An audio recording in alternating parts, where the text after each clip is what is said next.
सब देखने और सुनने वालों की खिदमत में मोहब्बत भरा सलाम इरफान अहमद खान साहब हमारे साथ होंगे जर्मनी से। नाज़रीन, यूरोप के हालात आने वाले दिनों में मेरा ख़्याल है कि काफ़ी परेशानी वाले नज़र आ रहे हैं, क्योंकि यूक्रेन जंग की वजह से यूरोप काफ़ी मुतासर हो रहा है। खान साहब, क्या हालात है आजकल यूरोप के मुतल्लिक़, ज़रा बताएँ हमारे देखने वालों को।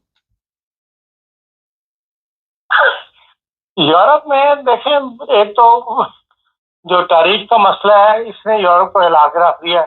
हुँ, पर एक परेशानी तो है, दुनिया की एक्सपोर्ट इम्पोर्ट दोनों मुतासर हो गई। मार्केटें क्रैश कर गई हैं। एक दिन मार्केट उठी थी, लेकिन क्योंकि 134% इसने चीन पे बरकरार रखी है, उसके असरात ज़ाहिर हो रहे हैं। कल भी मार्केट जो है वो पूरी दुनिया में क्रैश रही है, जी। स्टॉक मार्केट जो है।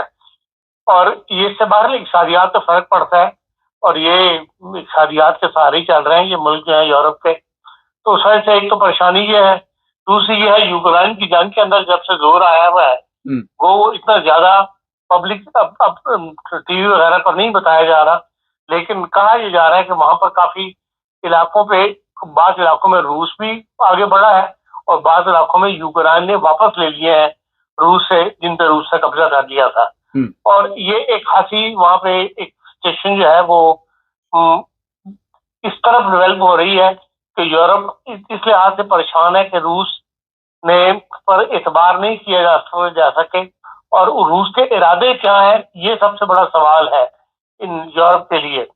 तो यूरोप तो के अभी तक जंग के लिए तैयार नहीं था, हुँ, एक बड़ी जंग के लिए, इन मानों में कि भाई अगर डायरेक्ट उनको मुकाबला करना पड़े, ये उसकी अमेरिका के जेर साया या अमेरिका की पुष्ट पे सवार होकर लड़ने के लिए, तो वो तो ये हर वक्त तो एक फिजा मौजूद रहती है, लेकिन ये फैसला नहीं था कि हाँ इन्हें खुद इंडिपेंडेंट लड़ना पड़ेगा। हुँ, अब ट्रंप की पॉलिसी पे भी इतबार नहीं किया जा सकता, हुँ, वो किस वक्त क्या फैसला कर दे।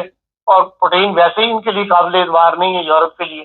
तो इस लिहाज से यूरोप इस वक्त काफी अंडर प्रेशर है, हुँ, जंग के लिहाज से भी, इकसादियात के लिहाज से भी, टैरिफ वगैरह लिहाज से, अमेरिका रिलेशनशिप के लिहाज से भी। हुँ, कल जो एआरडी में इंटरव्यू दिया है फ्रीडिश मैक्स ने, काफी लंबा इंटरव्यू है वो एआरडी को दिया है, उसमें उसने यही कहा है कि भाई हम हम्म, अपनी परेशानियों जो जो हालात यूरोप को दरपेश है, वो कहता है भाई इन सारों को हम जायजा ले रहे हैं। अभी तक तो वो इत्तेहादी गवर्नमेंट बनाने के अंदर मसरूफ थे, हुँ, अब जबकि फैसला हो गया है कि भाई एसपीडी के साथ इन्होंने हुकूमत तश्कील देनी है, मायदा आपस में कर लिया है इन्होंने, तो वो कहता है कि अब हम फौरी तौर पर एक इजलास शनाख्ती कार्ड चाइनीज थे, बैंकों के कार्ड चाइनीज थे, ये रूस की तरफ से लड़ रहे थे, और इसकी यूक्रेन की बॉर्डर के अंदर, मतलब यूक्रेन की सरजमीन पे हमने पकड़े थे।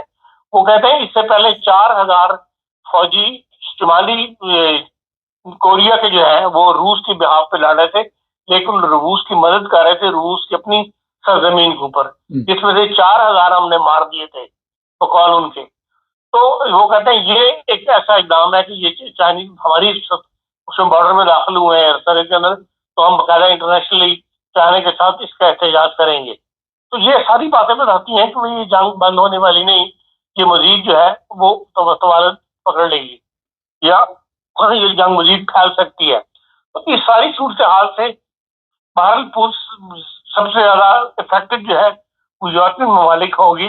तो इसलिए इस लिहाज से यूरोप एक मजीद परेशानी का शिकार होने जा रहा है, जो हालात बताते हैं जी। हाँ साहब, ट्रम्प के ऊपर तो पुतिन भी इत्तेमाद नहीं कर रहा, और आप देख रहे हैं जिस तरह के ट्रम्प बयानात दे रहा है, तो मैं ये जो जर्मन जाएँगे वहाँ पे, जो नए मुंतखब होने वाले लीडर हैं, तो आप समझते हैं कि इनके साथ उसका रवैया ठीक होगा? वो तो किसी के साथ बात ही नहीं कर रहा अच्छे तरीके के साथ। देखें, जब सब दुनिया इकट्ठी हो जाती है तो फिर प्रेशर काम करता है। हुँ, अब जिस तरीके से उसने ये नई टैरिफ लगाई थी, अब पीछे हटा के नहीं 90 दिन के लिए, और हुँ, ये कहा है कि हम गुफ्तगू करेंगे, हुँ, इस करने के लिए तैयार है 90 दिन के दौरान टैरिफ के लिए। ये दुनिया का प्रेशर ही है जो उसको इस तरफ लेके आया ना।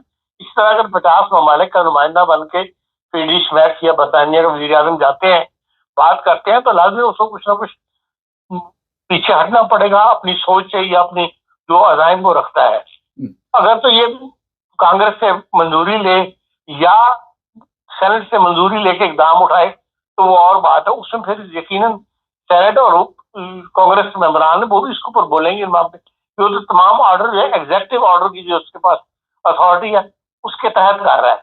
इसलिए ये एक इनमें चांस मौजूद है कि वो अपनी पॉलिसी को तब्दील करे।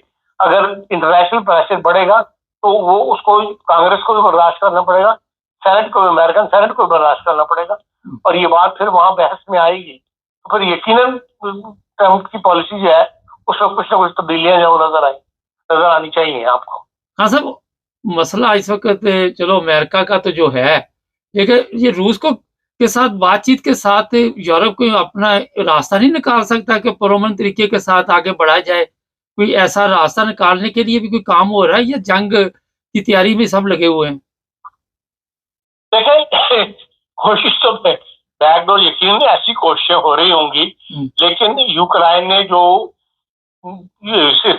रूस ने जो यूरोप ने रवैया अख्तियार किया था यूक्रेन की जंग के शुरू के अंदर, जिस तरह इन्होंने इसमें पाबंदियां लगाई रूस के अंदर, रूस की गैस लेनी बंद कर दी, इस किस्म के जो वाकयात किए हैं उन्होंने उसको तबाह करने की कोशिश की थी। उसमें वो यूरोप कामयाब नहीं हुआ, लेकिन उसका असर पुतिन पर यह हुआ है कि वो अब इनकी बात मानने के लिए तैयार नहीं, जैसे इनसे गुफ्तगू करने के लिए आते।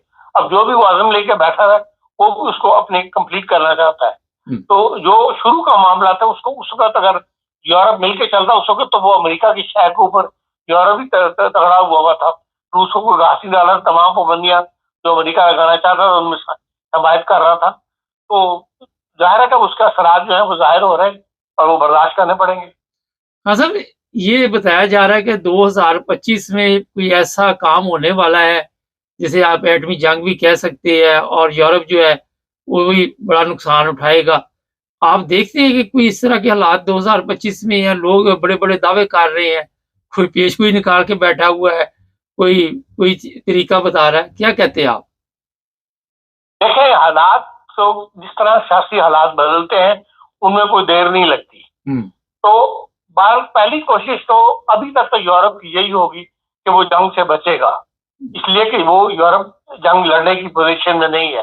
सवाए फ्रांस के किसी के पास भी इतनी तगड़ी आर्मी नहीं है कि वो अपनी आर्मी को जंग में झोंक सके और नुकसान उठा सके। तो इसलिए पहले आवाज की कोशिश इनकी यही होगी कि जंग से बचा जाए। अगर जंग हो तो यूरोप की सरहदों के ऊपर जंग ना हो। तो मैं समझता हूँ कि ये इंटरनेशनली प्रेशर काम कर जाएगा। इन यूरोप का बार भी उनकी आवाज है, फिर ये इतने सारे ममालिक है, 37 ममालिक अगर इकट्ठे होंगे बोलेंगे एक चीज के लिए, तो वो इसलिए सरहद कोशिश इनकी यही है कोई ऐसी आलमी सर ना उठाए। और नजर यही मैं तो यही समझता हूँ कि यह जंग से बचा जाए, बचने में कामयाब हो जाएंगे। अच्छा, थोड़ा-सा इसराइल की भी बातचीत कर लें आज। ये बताइए क्या चाहता है इसराइल? वो तो बाज़ नहीं आ रहा, और मुसलमान ममालिक तो बस खानापुरी कर रहे हैं। देखिए इसराइल के अपने अज़ाइम है और उसने एक बड़ी अच्छी मतलब अपने लिहाज उन्होंने एक चाल चली है। पहले उसने तमाम मुसलमान ममालिक के साथ रवाबित पैदा करने की कोशिश की, पसे पर्दा उसे क्या प्लान थे ये कोई वहां तक नहीं पहुंच सका। उसने तमाम यूएई ममालिक और ये सऊदी अरब वगैरह इनसे तजारतें शुरू की, इनके जहाज खोले, आमतौर शुरू की, टूरिस्ट के लिए खोले, मुल्क खोल दिए गए। कोई दुनिया यही समझती रही कि ये आपस में करीब आ रहे हैं यहूदी और मुसलमान ममालिक जो है, लेकिन सरदर्द उसने उसका बदला लेना था, हमास को खत्म करना था, और वो जो पसे पर है उसकी कार्रवाई की वो उसने फिर कर दी। और अब मुसलमान सिर्फ जिसे कहते हैं मुंह देखते रह गए हैं, कोई उनके बस में नहीं है, ना कोई उनकी बात सुन रहा है, ना उनकी बातों को इम्पोर्टेंस दे रहा है। हत्ता कि यूरोप जैसे यूरोप के अंदर भी उनकी आवाज को इतना मौसर तौर पर पेश नहीं किया जा रहा। पब्लिक यकीनन फलस्तीनियों के साथ है, मुसलमानों इसराइल के खिलाफ है, लेकिन यह है कि हुकूमतें जो है वो इसराइल के खिलाफ कोई ऐसा इल्जाम उठाने के तैयार नहीं है, और ना कोई उनका ऐसा कदम उठाने के लिए तैयार है जिससे इसराइल के हाथ जो है रोका जा सके।